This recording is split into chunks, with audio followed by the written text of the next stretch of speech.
இவங்க சின்ன சின்ன சென்சிட்டிவான விஷயங்களை எதிர்பார்ப்பாங்க. எனக்கு இருக்கிற வேகத்துக்கு இதெல்லாம் ஒரு விஷயமா அப்படின்ற மாதிரி மேசராசி இருந்துச்சுன்னா எப்படி செட் ஆகும்?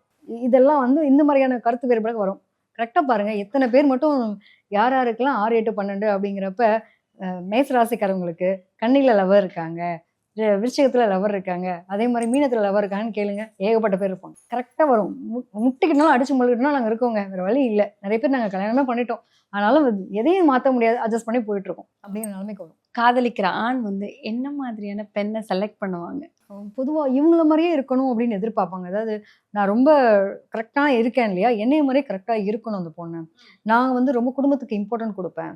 அது மாரி என்னோட ஃபேமிலிய ரொம்ப கேரிங் எடுத்துக்கணும். அப்படிங்கிற மாரியான விஷயங்கள அவங்க எதிர்பார்ப்பாங்க. பட் ஆனா அது கரெக்ட்டா அமையுமா? அப்படிங்கிறது அவங்களுடைய தனிப்பட்ட முறையில ஜாதகத்துக்கு நம்ம ராசிக்கான ஒரு குணாதிசயங்களா சொல்றோம். இத தாண்டி அவங்களுடைய பார்ட்னர் அப்படின்னா, நீங்க 7ஆம் இடம் அப்படியே சுக்கிரன் எடுத்துக்கோங்களேன். இப்ப நம்ம 7ஆம் இடத்த எடுத்துட்டோம்னா கலத்திரம். ஸோ துலாம் அப்படின்னு எடுத்துட்டோம்னா அந்த மாரி அமையக்கூடிய ஒரு நிலை தான். ஸோ இந்த டைம் ஆஃப் பீரியட்ல பார்த்தோம்னா, அந்த குரு பயிற்சிய பொறுத்தவரைக்கும் 4ஆம் இடத்துல சுகஸ்தானத்துல வராரு. என்னனாலும் பரவாயில்லங்க. பல வருஷமா லவ் பண்ணிட்டு இருக்கோம். போராடிட்டு இருக்கோம். எங்க அம்மா, அப்பா சம்மதிச்சிட மாட்டாங்களான்னு வெயிட் பண்ணிட்டு இருக்கோம். ஜூனுக்கு அப்புறம் சம்மதிச்சுருவாங்க. கவலையே பட வேண்டாம். சரி, ஊர் கூடி திருமணமா? இல்ல நாங்களா பார்த்து கல்யாணம் பண்ணிக்கிறதான்னு ஒரு விஷயம் வரும் இல்லையா?